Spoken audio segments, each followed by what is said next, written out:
tetapi hidup harus terus berjalan, kegiatan harus terus berjalan. Karena kalau kemudian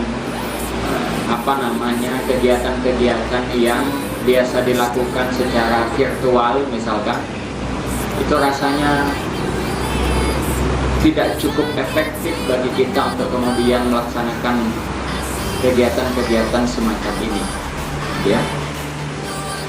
Karena mungkin kegiatan tersebut harus kita perlu adanya adaptasi. Yang tidak terbiasa rapat virtual, kemudian kita lakukan secara virtual. Tentu ada plus minusnya, menjadi bagian kita untuk beradaptasi. Mungkin ke depan ketika kemudian kita sudah terbiasa secara virtual, kegiatan semacam ini sudah rasanya tidak nyaman kemudian kita lakukan. Ya, jadi kami dari unsur kecamatan berusaha mencoba kemudian memulai dengan tidak meninggalkan protokol kesehatan yang sudah ditentukan.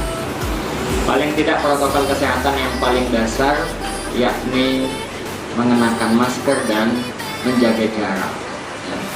Sebenarnya sarana protokol kesehatan yang lain sudah kami siapkan, tetapi mungkin kita juga tidak terbiasa.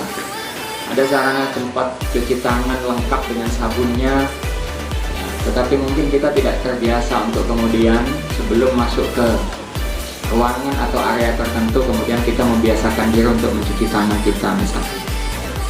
Kemudian ada juga sarana yang lain yang sebenarnya kami siapkan, ada thermal gun, di mana kemudian kita berusaha memisahkan antara teman-teman yang mungkin terindikasi dari sisi suhu tubuh itu sakit, sedang sakit. Kita tidak sampaikan sedang sakit COVID misalkan, tetapi paling tidak di mana salah satu tanda-tanda sakit COVID misalkan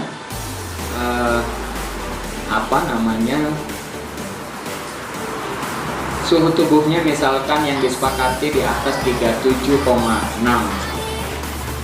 Kami sebenarnya sudah memiliki itu, dan ke depan yang katanya tatanan baru new normal, ya sebenarnya kita dibiasakan untuk kemudian hidup sebagaimana biasanya, tetapi dengan tidak meninggalkan protokol kesehatan.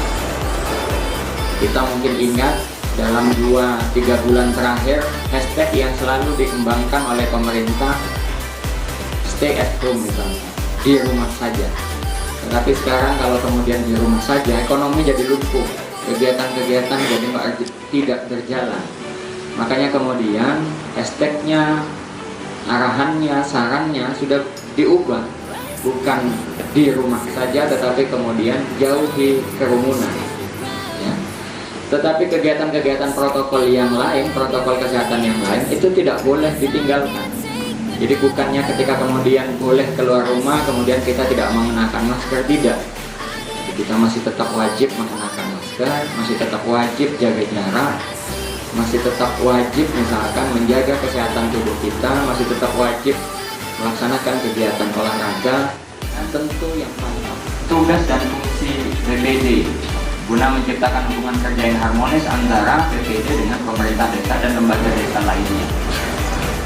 Ketentuannya masih ketentuan yang lama. Ketentuan yang lama itu mana? Yaitu Permendagri nomor 110 tahun 2016.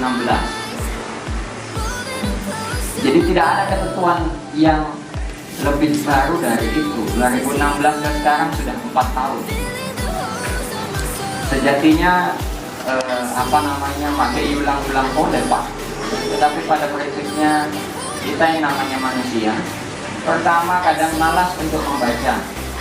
Yang kedua sudah membaca kemudian lebih dekat dengan sifat manusia itu sendiri, yaitu lupa.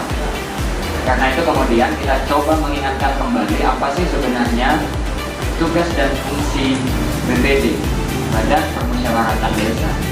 Yang pertama ingin kami sampaikan bahwa BPD berkedudukan sebagai unsur penyelenggara pemerintahan desa. Makanya ketika kemudian saya sedikit mengoreksi, tetapi ini sudah menjadi bahasa kegiatan yang ada di dokumen pelaksanaan anggaran, sebenarnya kurang pas. Nah, kalau kemudian pembinaan administrasi pemerintah desa itu hanya melulu kepada kepala desa dan perangkatnya kalau pemerintahan. Tetapi kalau pemerintahan desa, maka di dalamnya ada pemerintah desa dan BPD. Ya. Jadi BPD itu kedudukannya adalah sebagai unsur penyelenggara pemerintahan